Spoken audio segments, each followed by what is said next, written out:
Hello all, welcome to Chayalokam. మా ఇంటి బంగారం సినిమా రివ్యూ ఏంటో ఈ వీడియోలో చూద్దాం భయ్యా. సినిమా చూసిన తర్వాత నా ఫీలింగ్ ఏంటంటే, నేను ఈ సినిమా స్టోరీని టీజర్ ట్రైలర్ చూసినప్పుడు ఒక చిన్న గెస్ అయితే చేశా. మేబీ సినిమా ఈ ప్యాటర్న్ లో ఉంటుందేమో, ఇది లైన్ ఏమో అని. ఆల్మోస్ట్ సినిమా అదే ప్యాటర్న్ లో ఉన్నా కూడా 2.5 hours బాగానే ఎంగేజ్ చేసిందని చెప్పాలి. ఎస్పెషల్ గా ఫస్ట్ హాఫ్ లో జరిగిన డ్రామా అయితే నేను బాగా ఎంజాయ్ చేశాను.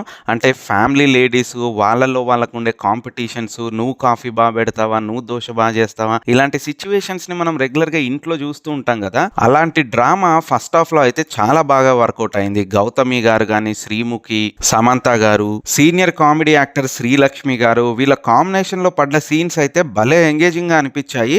ఇక ఇంటర్వెల్ బ్యాంగ్ లో ఉండే ట్విస్ట్ మనం ఆల్మోస్ట్ ఎక్స్పెక్ట్ చేసిందే అయినా కూడా మంచి హై ఇచ్చిందనే చెప్తాను. సెకండ్ హాఫ్ లో సినిమా యాక్షన్ ఎపిసోడ్స్ వైపు అయితే డైవ్ అవుతుంది. కాకపోతే ఆ పోర్షన్ ని కూడా చాలా బ్రిలియంట్ గా హ్యాండిల్ చేశారు. నాకైతే పర్సనల్ గా యాక్షన్ కొరియోగ్రఫీ అయితే చాలా బాగా నచ్చింది. అంటే చాలా అథెంటిక్ గా అనిపించింది. ఒక లేడీ ఫైట్ చేస్తున్నప్పుడు ఉండాల్సిన రియలిస్టిక్ యాక్షన్ సీక్వెన్స్లు ఈ సినిమాలో అయితే బాగా డిజైన్ చేశారని చెప్తాను. ఇక సినిమాలో అన్ని పాజిటివ్స్ ఏనా, నెగిటివ్స్ ఏం లేవా అని అంటే ఉన్నాయి. వాటి గురించి కూడా డిస్కస్ చేద్దాం. ఈ లోపు మీరు గనక మన ఛానల్ ని సబ్స్క్రైబ్ చేసుకోకపోయినట్టయితే వెంటనే సబ్స్క్రైబ్ చేసుకుని బెల్ ఐకాన్ అయితే నొక్కేయండి. ఇక సినిమా గురించి కొంచెం డీటెయిల్డ్ గా మాట్లాడితే, ముందుగా కథ విషయానికి వస్తే, ఒక క్రైమ్ అండ్ యాక్షన్ బ్యాక్గ్రౌండ్ కి చెందిన ఒక లేడీ సడన్ గా మ్యారేజ్ చేసుకొని ఒక హౌస్ వైఫ్ గా సెటిల్ అవ్వడానికి ఒక విలేజ్ లోకి వెళ్ళిపోయి అయితే స్థిరపడుతుంది. ఇక ఒక మంచి హౌస్ వైఫ్ గా మోల్డ్ అవ్వాలని తను స్ట్రగుల్ అవుతూ ఉన్న టైంలోనే తన పాస్ట్ తాలూకు కొన్ని లింక్స్ అయితే మళ్ళీ ఆమె ముందుకు వస్తాయి.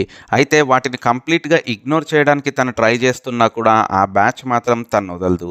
ఇక ఆ బ్యాచ్ తన ఫ్యామిలీని కూడా టార్గెట్ చేస్తుంది. అయితే తన గతాన్ని తన కుటుంబానికి తెలియకుండా కాపాడుతూ హిడెన్ వార్ అయితే చేస్తూ ఉంటుంది ఆ లేడీ. అయితే మరి ఆ హిడెన్ వార్ లో తను గెలిచిందా, తన ఫ్యామిలీకి తన గతం ఏంటో రివీల్ అయ్యిందా లేదా అనేది తెలియాలంటే మనం సినిమా చూసే తెలుసుకోవాలి.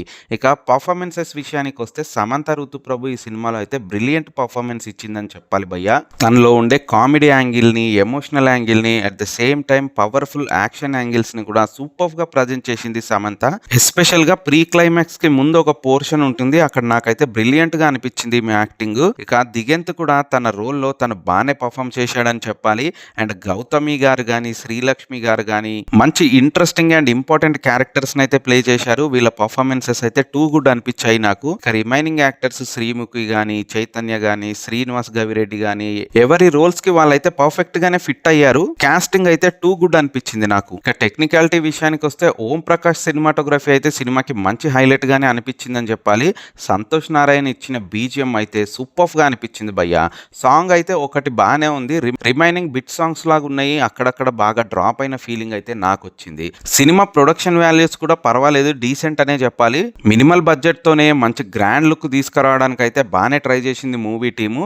రాజ్ నిడుమూర్ని కూడా అప్రిషియేట్ చేయాల్సిందే. సినిమా ఎడిట్ వైజ్ కూడా టూ గుడ్ అనే చెప్పాలి. కాకపోతే కొంచెం ఏమైనా డ్యూరేషన్ తగ్గించుంటే బెటర్ ఉండేదని నాకు అనిపించింది. ఇక coming to the writer and director Nandini Reddy, ఈమె సినిమాలైనా అలా మొదలైంది కానీ, జబర్దస్త్ కానీ, ఓ బేబీ కానీ ఇవి చూసినప్పుడు అయితే మంచి బ్రిలియంట్ గానే ఫీల్ అయ్యాము. కాకపోతే అదేంటో ఈమె కొంచెం ఆ కాంట్రవర్సీలు అయితే తప్పడం లేదు. అంటే జబర్దస్త్ సినిమా అప్పుడేమో కంప్లీట్ గా హిందీ సినిమా నుంచి వెళ్ళి కాపీ కొట్టారని చెప్పేసి, ఓ బేబీ సినిమా అప్పుడు కూడా ఇంకో హాలీవుడ్ సినిమా నుంచి వెళ్ళి కాపీ కొట్టారని చెప్పేసి, ఇప్పుడు ఈ సినిమాని కూడా ఆల్మోస్ట్ ఒక కొరియన్ డ్రామాతోనైతే కంపేర్ చేస్తున్నారు. బట్ కాకపోతే మన తెలుగు నేటివిటీకి ఈ స్టోరీని అడాప్ట్ అయ్యేలాగా తీసిన విధానం మాత్రం టూ గుడ్ అని చెప్తాను. డైరెక్షన్ పరంగా కూడా సినిమాలో మంచి కాస్టింగ్ ని, మంచి క్వాలిటీ ఆఫ్ మేకింగ్ ని గ్రాప్ చేయడంలో నందిని రెడ్డి అయితే సక్సీడ్ అయిందని చెప్పాలి. ఇక ఓవరాల్ గా మా ఇంటి బంగారం సినిమా పైన నా ఒపీనియన్ ఏంటంటే భయ్యా, ఓకే, ఇట్స్ గుడ్, పర్వాలేదు, వన్ టైం వాచబుల్ సినిమా అనిపించింది. ఫస్ట్ హాఫ్ అయితే ఫ్యామిలీ ఆడియన్స్ కి బాగా నచ్చేస్తుంది. ఇక సెకండ్ హాఫ్ లో కూడా కొన్ని ఎమోషన్ సీన్స్ కి అయితే కనెక్ట్ అవుతారని అనిపిస్తుంది. ఇది ఫ్రెండ్స్ ఓవరాల్ గా మా ఇంటి బంగారం సినిమా పైన నా ఒపీనియన్. మీరు గనక ఈ సినిమా చూసుంటే మీకేమనిపించింది అన్న విషయాన్ని కామెంట్ బాక్స్ లో అయితే కామెంట్ చేసి తెలియజేయండి.